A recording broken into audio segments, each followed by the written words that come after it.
Assalamualaikum warahmatullahi wabarakatuh. Terima kasih sudah klik video ini. Apa kabar guys? Semoga sehat dan sukses selalu dimanapun kalian berada.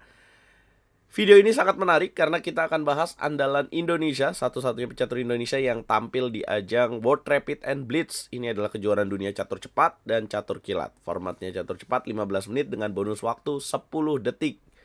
Guys, Iren Karisma Sukandar, satu-satunya pecatur Indonesia yang tampil di kategori wanita, berhadapan dengan Koneru Humpi. Ini adalah legend catur dari India. Saya nih dulu waktu kecil belajar dari salah satu partainya Koneru Humpi waktu dia jadi juara dunia di kelompok umur 20 tahun. Saya masih ingat, masih ingat banget ya dari buku catur hasil fotokopian, teman-teman. Nah, ternyata dia masih eksis sampai sekarang. Nah, teman-teman, Iren berpeluang menjadi juara dunia kalau misalkan dia menang di game ini. Ini adalah game terakhir babak ke-11 dari kategori wanita. Gimana hasilnya? Langsung saja kita tonton permainannya. Memegang buah putih, Iren memulai dengan langkah E4, kemudian dijawab dengan E5, kemudian kuda F3, hitam kuda ke petak C6, gajah ke petak C4, gajah ke petak C5. Ini merupakan Italian game atau Giocho Piano ya. Dan kemudian putih D3, Giocho Pianismo Variation. Kemudian hitam H6, langsung mencegah petak G5. Putih A4, hitam kuda ke petak F6, putih gajah E3.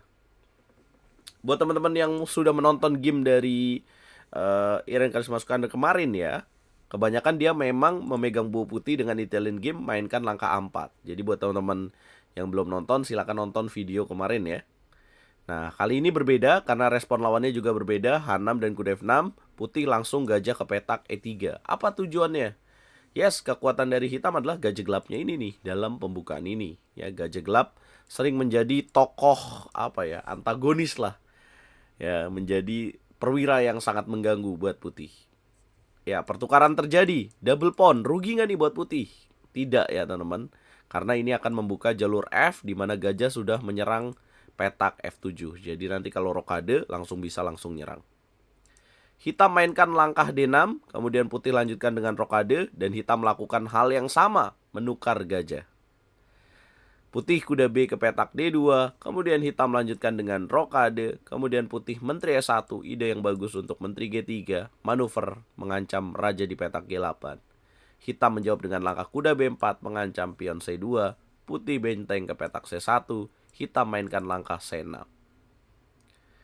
Putih menggeser raja ke petak H1, hitam mendorong pion D5, mendobrak petak center. Ya, kemudian putih gajah ke petak B3. Ya, di sini ada pilihan makan atau mundur. Apabila makan, mungkin jawaban dari hitam adalah makan lagi. Apabila gajah B3, kuda C6. Ya, jadi bagus petak senternya. Mungkin ini adalah alasan kenapa putih mundur gajah ke petak B3. Ya, kemudian hitam pukul pion E4, dimakan lagi dengan kuda ya. Nah, di sini tujuannya adalah ngancem kuda, ada ancaman pion E5 dan sekaligus ada ancaman pada petak F6. Nah, setelah kuda makan E4, ada langkah menarik yang dimainkan oleh hitam. Bisa tebak apa langkahnya? Yap, hitam mainkan langkah kuda makan pion D3. Boom. Nah, ini menarik ya. Kemudian makan lagi, hitam mendapatkan gajah di petak B3. Ya, di sini ada kalkulasi banyak banget ya. Ada makan F6, bisa kuda C5, bisa makan E5. Mana yang terbaik? Yap, betul, kuda C5. Langkah terbaik dipilih oleh putih, mengancam gajah. Kenapa itu langkah terbaik? Karena kalau misalkan di sini makan, kemudian dimakan lagi, coba untuk discover attack, let's say dengan kuda ke petak D4 seperti ini, maka hitam sepertinya akan berani untuk menukar menteri makan benteng. Apabila menteri makan menteri, kemudian makan kuda seperti ini, siapa yang unggul? Nah, ini unggul buat hitam. Kenapa? Karena dia punya sepasang benteng dan gajah dengan posisi yang enak buat hitam ya. Gimana cara putih untuk dobrak hitamnya? Ini juga sulit ya teman-teman. Tidak mudah karena semuanya dalam posisi yang sangat solid buat pemain hitam. Apalagi kalau gajahnya bisa balik lagi ke petak D5. Sepertinya itu adalah kalkulasi yang tidak mau diambil oleh pemain putih. Jadi tidak mau ngakan F6 dan kemudian kuda D4. Nah, seperti itu teman-teman. Adakah pilihan lain? Mungkin makan E5 ya bisa dilakukan, tapi kita tahu bahwa setelah kuda E4 makan lagi, kemudian menteri E7, pion akan jatuh lagi. Nah, jadi pastinya akhirnya sudah melakukan kalkulasi memilih kuda C5. Ya, kita bisa lihat dari waktunya hampir berpikir 1 menit baru memilih kuda ke petak C5. Kemudian hitam mundur dengan gajah ke petak E6, putih pukul pion E5 ya. Tapi ini membuat hitam unggul ya. Pilihan lainnya adalah memukul gajah di petak E6 baru mengambil pion di petak E5. Seperti ini akan membuat posisi jadi seimbang. Nah, tapi setelah kuda makan E5 ya, jadi unggul tipis buat hitam dengan menteri ke petak E7. Ya, kemudian menteri ke petak H4. Tapi sebenarnya kalau secara permainan masih megang putih sih, karena terlihatnya putih menekan ya, teman-teman ya. Karena kan kalau lagi main nggak tahu nih enak mana, ini tipis gitu. Benteng F ke petak E8 dan lihat kontrol waktunya bagus banget buat putih, unggul waktu. Kemudian putih D4 dan ada langkah menarik dari Koniru Humpi di langkah berikutnya, teman-teman. Dan dia akurat ya di sini. Coba tebak apa langkahnya? Koniru Humpi mainkan langkah kuda ke petak G4. Gila. Ya, sangat taktikal sekali di sini. Tujuannya adalah untuk menukar menteri ya. Jadi dia dalam posisi diserang, dia coba menyederhanakan permainan. Kita tahu bahwa ada kelemahan di pion E3 ini. Kemudian putih memukul menteri di petak E7. Apabila menolak mungkin ya, let's say menteri ke petak G3 seperti ini. Kira-kira hitam mau ngapain? Mau makan. Apabila makan lagi, maka gajah D5. Nih, langsung nyerang ke sini. Jadi kalau makan lagi seperti ini. Nah, itulah kenapa putih memilih tukar menteri, tukar lagi, dan kemudian ngambil kuda di petak G4, dimakan lagi, dilanjutkan dengan benteng FE1, dan akhirnya ditekan lagi dengan benteng A ke petak E8. Putih menjaga dengan benteng C3, hitam benteng D8, tujuan gebuk pion D4. Kemudian putih H3, gajah mundur ke petak C8, menjaga pion di petak B7. Kemudian kuda ke petak D3, menjaga benteng, jadi nggak bisa gebuk pion petak D4, karena sudah dijaga bentengnya. Hitam mainkan gajah F5, putih raja G1. Ya, sangat solid. Kemudian gebuk lagi kuda di petak D3, gebuk lagi dan mainkan langkah F5. Seimbang ya, teman-teman, tapi secara permainan memang yang lagi diserang sama hitam adalah pion ini nih. Jadi ditekan dengan F5 supaya nggak bisa E4. Kemudian putih lanjutkan dengan benteng ke petak C1, hitam F4, mengorbankan pion, dimakan lagi, dan benteng ke petak E4. Kemudian putih benteng C ke petak D1, makan F4, dan kemudian B3, hitam benteng D5. Ya. Kalau secara hitungan materi sih seimbang, cuma sekarang posisinya jadi lebih enak buat hitam karena posisi putih defend pion di petak D4 ini, teman-teman. Itulah kenapa dinyatakan ini unggul tipis buat hitam, sorry. Langkah ke-31. Nah, jadi apa ya? Struggle-nya buat putih sekarang adalah bagaimana melepaskan tekanan dari hitam nih yang menyerang pion D4. Nah, putih coba G3, hitam benteng ke petak F7, putih B4, hitam A5.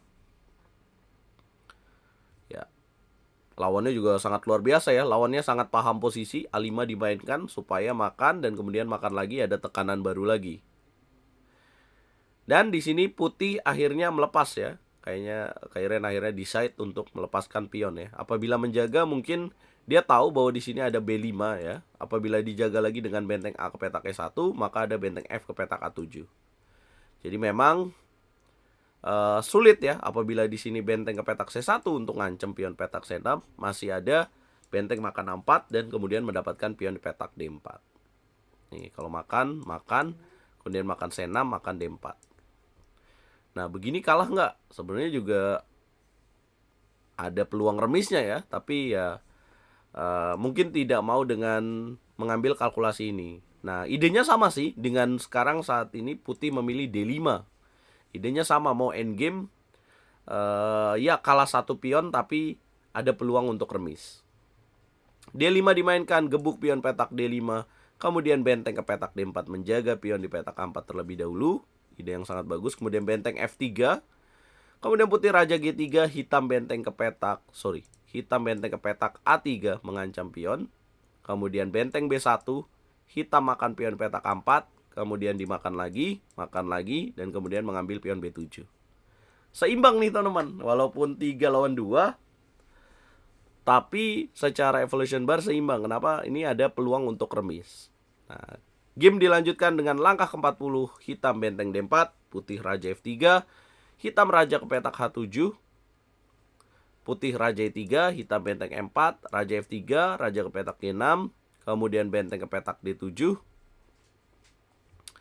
benteng ke petak E5, benteng D6 skak, kemudian raja ke petak F5, benteng ke petak D7, dan kemudian raja F6, G4 dimainkan, kemudian H5, kemudian langkah salah ya di sini, raja ke petak F4. Ya, kenapa langkahnya kurang tepat? Karena hitam menemukan langkah yang tepat dengan G5. Apa ruginya? Ya, ruginya adalah pada saat raja F3 kemudian dikunci dengan H4, kemudian benteng D6, raja ke petak E7. Akhirnya pionnya bisa jalan perlahan ya gitu ya. Ada progres dari hitam. Kemudian benteng ke petak A6 dimainkan, benteng E6 coba ditukar, benteng ke petak A7, kemudian raja ke petak D6, kemudian benteng A6 skak lagi, raja naik ke petak E5, benteng ke petak A5, kemudian benteng B6. Nah, ini nih jadi tekanan lagi.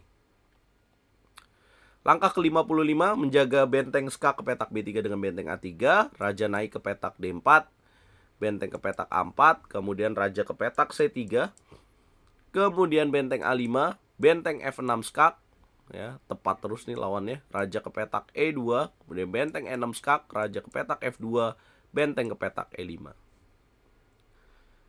Kemudian putih benteng C5 skak, raja ke petak B4, kemudian benteng C8, D4, kemudian benteng B8, raja ke petak C3, benteng C8, raja ke petak D2. Benteng A8, D3, kemudian benteng A2 skak, raja ke petak C3, benteng A3, raja ke petak C2, benteng A2, dan raja ke petak B3. Akhirnya putih menyerah. Kenapa? Ya, Lucena position sudah dilakukan, raja tidak bisa membantu. Akhirnya duel raja dan pion ini tidak bisa tercegah dan pionnya akan memiliki progres. Let's say benteng D2, raja C3, benteng ke petak D1, raja C2, benteng A1, maka akan dimainkan D2. Di skak ya raja C1, di skak lagi raja ke sini, benteng D1, raja C2. Yap, teman-teman, momen krusialnya adalah pada saat momen raja F4 ya. Ini di sini mungkin ada langkah lain yang lebih bagus, yaitu jalannya H4.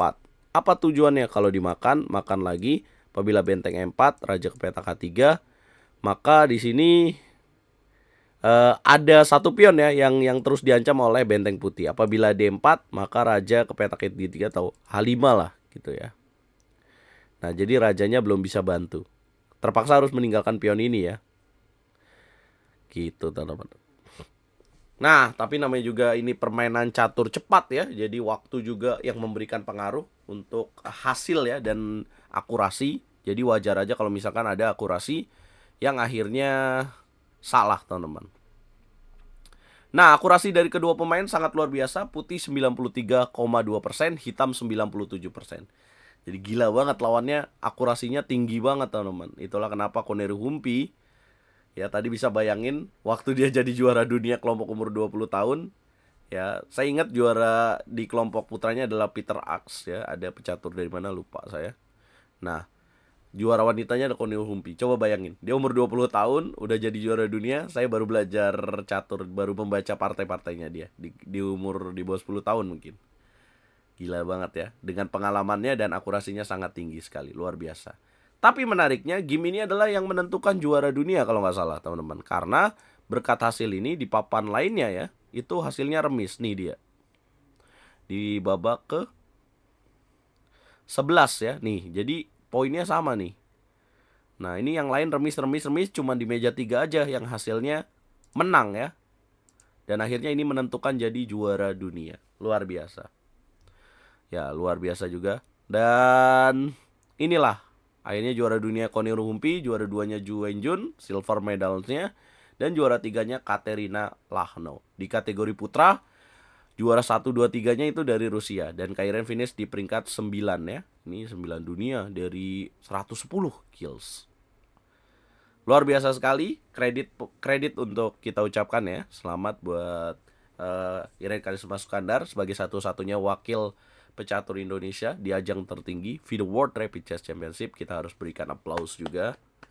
Ya, bukan hanya menjadi seorang peserta tapi juga bertarung untuk menjadi juara dunia bahkan sampai momen terakhir. Nah, ini harus jadi penyemangat buat pecatur Indonesia lainnya untuk menunjukkan kemampuan para pecatur Indonesia di luar negeri juga gitu ya. Semoga makin banyak pecatur Indonesia yang berkiprah dan berprestasi di luar negeri, teman-teman. Dan semoga muncul Grandmaster terbaru dari Indonesia. Berikan komentar kalian, berikan komentar positif, jangan hate speech, dan coba viralkan video ini dengan cara like, share, komen, dan subscribe. Nah, jadi ini catur Indonesia apa ya? Perlu disupport lagi nih biar banyak muncul Grandmaster. Ya. Kita ketemu di video berikutnya, guys.